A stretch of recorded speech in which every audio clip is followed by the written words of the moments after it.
Hello, welcome to the program Our Moments with God. The gospel passage today, where the scribe asks Jesus question concerning the first commandment, is taken from the Gospel of Mark chapter 12. Just before this incident, Mark reports two more instances of questioning Jesus to trap him. First, the Pharisees come and ask him a question concerning the lawfulness of paying taxes to Caesar. And then the Sadducees ask Jesus concerning resurrection. Having seen how wisely Jesus has responded to these people, there comes the third person, and the scribe, an expert in Jewish law. He asks Jesus, "What is the first commandment according to you?"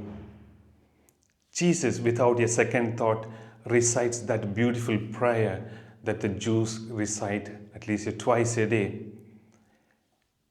Shema Israel, Adonai Eloheinu, Adonai Echad.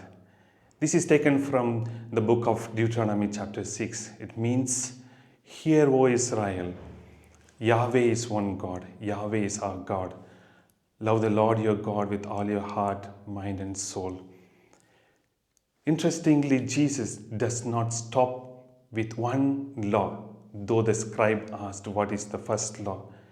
He goes on to say, "Love your neighbor as if he or she were you. Love your neighbor as yourself."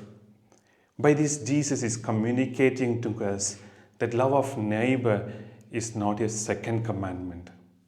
It is continuation of the first commandment.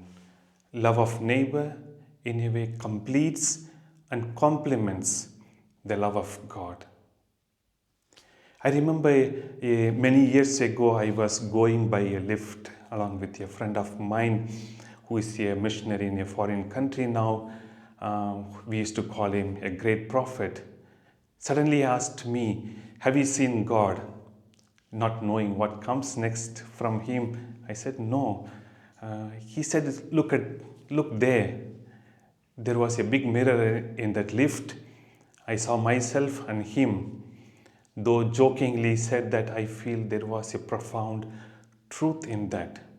God reflects himself in me and my friend, my neighbor.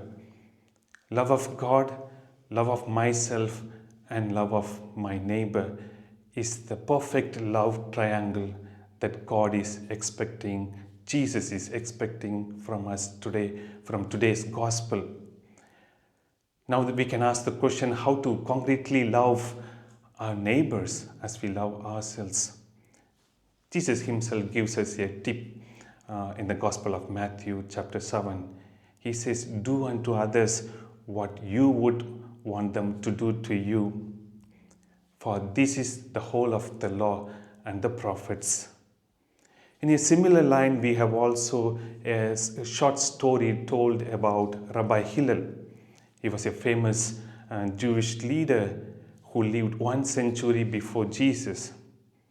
It is said that one pagan, one non-Jew came to him and said, "Rabbi Hillel, I'll become a Jew if you stand on one leg and recite the whole Torah, the law of Moses." Rabbi Hillel accepted the challenge, stood on one leg and said, "That which is hateful to you, don't do it others." That's Torah. Rest is only an explanation. Go and study it if you want. Love of neighbor means treating everyone as if he or she were you, another self of you, in whom God reflects himself. Somehow I am more and more getting convinced that even if all the religious practices come to an end, but love of God, love of neighbor remains, somehow faith in God will survive. Unfortunately, today we live in a world where to show love for our own people, or in the name of protecting our own people, we are ready to kill others, our neighbors, their children, innocent children. Definitely that is not love of God, love of neighbor. In fact, there is no love at all in this. That is prioritizing oneself over others. We do see many religious leaders and faithful religious followers walking around mouth full of scriptures but heart full of hate. There is no love in that. That is not what Jesus expects from us.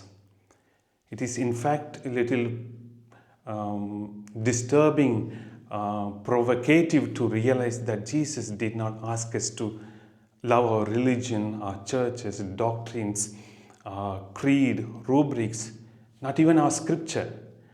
Only love of God and love of neighbor. It is good that scribe asked Jesus this question, what is the first commandment for you?